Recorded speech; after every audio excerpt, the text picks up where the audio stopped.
जी अस्सलाम वालेकुम स्टूडेंट। आज हम डिस्कस करते हैं एक्सरसाइज 3B का क्वेश्चन नंबर 10। क्वेश्चन नंबर 10 में देखते हैं in a particular year mister Go had earned a gross annual income of 185,000 dollar.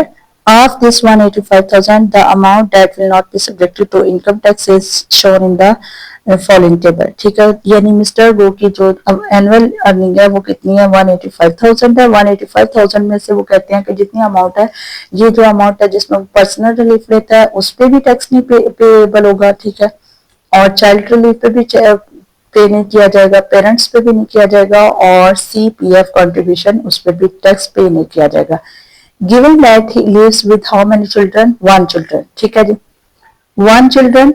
अब देखिए 1 चिल्ड्रन है तो 1 चिल्ड्रन पर चाइल्ड का कितना टैक्स है 4,000। दैट मीन 1 चिल्ड्रन का 4,000 एंड 2 पेरेंट्स। यहाँ पर लिखा हुआ है पेरेंट रिलीफ कितना 5,000 पर पेरेंट है। एक फादर का इतना है तो मदर का भी इतना होगा, तो टोटल कितना हो जाएगा 5,000 प्लस 5,000 10,000। ये हो गया। And that for the remaining income that will be taxed, यानी जितनी अमाउंट होगी 185,000 उसमें से ये सारे टैक्सेस को माइनस करेंगे along with 1 child and 2 parents detail. ठीक है, माइनस करेंगे, जो रिमेनिंग टर्म रह जाएगा, इनकम रह जाएगी जिसके ऊपर टैक्स पे किया जाएगा, उसमें से वो ये बता रहे हैं the gross tax payable for the first income that is $120,000 is $7,950 and the tax rate for the rest is 15%. Find his income, find this his income tax payable, यानी आपने उसकी वो जो टैक्स पेएबल इनकम है आपने वो find करनी है। क्वेश्चन को हम देखते हैं तो साथ साथ हम क्वेश्चन को लिखते जाते हैं। देखिए टोटल उसकी जो अमाउंट है, क्वेश्चन नंबर 10 को हम देखते हैं। टोटल इनकम उसके पास कितनी है, annual income, sorry annual income को हम देखें तो उसके पास एनुअल इनकम कितनी थी, $185,000। ठीक है जी, ये थी। अब जिस जो टैक्स के लिए जो not be subjected to income tax है वो कितने पर्सनल रिलीफ पे नहीं लगेगा और चाइल्ड रिलीफ पे नहीं लगेगा। चाइल्ड रिलीफ भी होगा, पेरेंट भी होगा, और CPF कंट्रीब्यूशन उस पर भी हम डिस्कस करेंगे। तो अब आप देखें जो चार्जेबल, यानी जो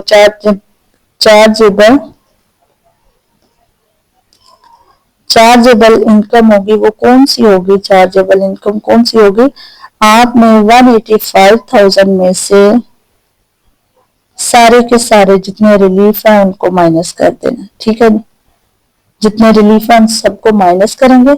अब हम निकालते हैं रिलीफ। देखिए 185,000 है, 185,000 में से हमने माइनस करना है, किस किस को माइनस करते हैं आप साथ साथ डाटा लिखते हैं। देखिए पर्सनल रिलीफ उसका कितना है 3,000, पर्सनल रिलीफ कितना है 3,000, फिर प्लस उसमें करेंगे,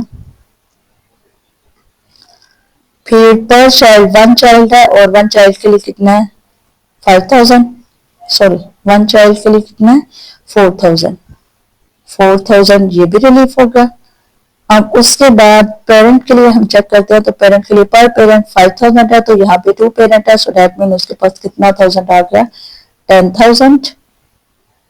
और लास्ट पे हम प्लस करते हैं कितने 1000, लास्ट पे है 18,600 CPF कंट्रीब्यूशन 18,600। ठीक है जी, ये सारे के सारे रिलीफ है जिसको हमने करना है माइनस।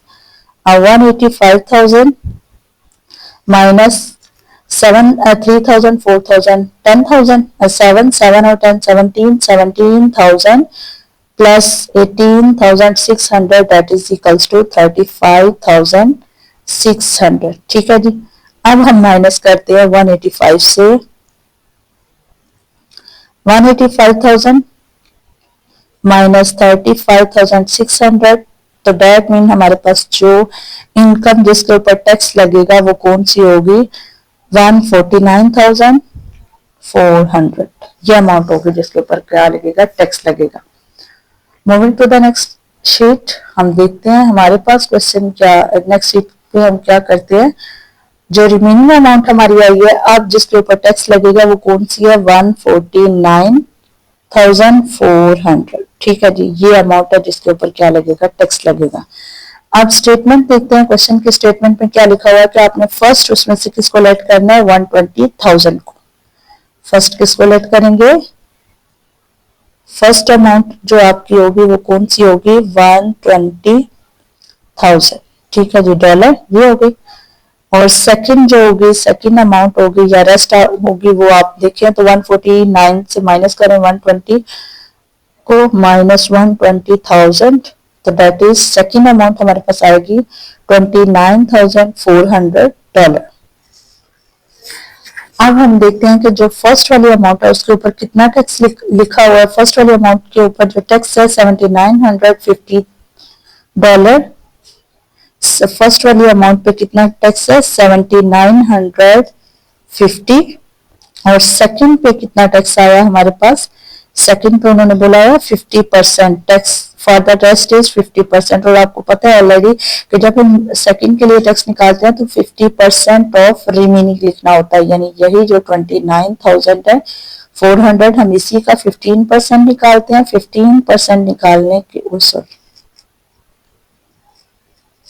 मल्टीप्लाई, ऑफ को मल्टीप्लाई में चेंज करेंगे, 29,400 मल्टीप्लाई 15 डिवाइडेड बाय 100, इसका टैक्स आएगा $4,410, ठीक है जी। अब देखिए फर्स्ट वाला टैक्स ये वाला और सेकंड ये, इन दोनों को करेंगे हम सम अप तो हमारे पास क्या आ जाएगा, टोटल टैक्स आ जाएगा। नेक्स्ट शीट पे मूव करते हैं, 4,410। अब देखिए जो टोटल टैक्स आपको पे करना है, टोटल टैक्स जो आपके पास है पेएबल है, यानी जो टैक्स पे करेंगे उसमें क्या आएगा 7,950। फर्स्ट वाला ये ऑलरेडी गिवन था और सेकंड वाला हमने फाइंड किया तो हमारे पास है 4,410। इन दोनों को करेंगे हम प्लस करेंगे, 7950 प्लस 4410 दैट इज $12,360। ये आपके पास है टोटल टैक्स है जो किसके लिए पे किया जाएगा, 149,400, ठीक है। ये उसके लिए जो हम टैक्स पे करेंगे ये वो वाला टैक्स है, ठीक है जी। ये आपके पास था क्वेश्चन नंबर 10 का सोल्यूशन। ओके, अल्लाह हाफिज।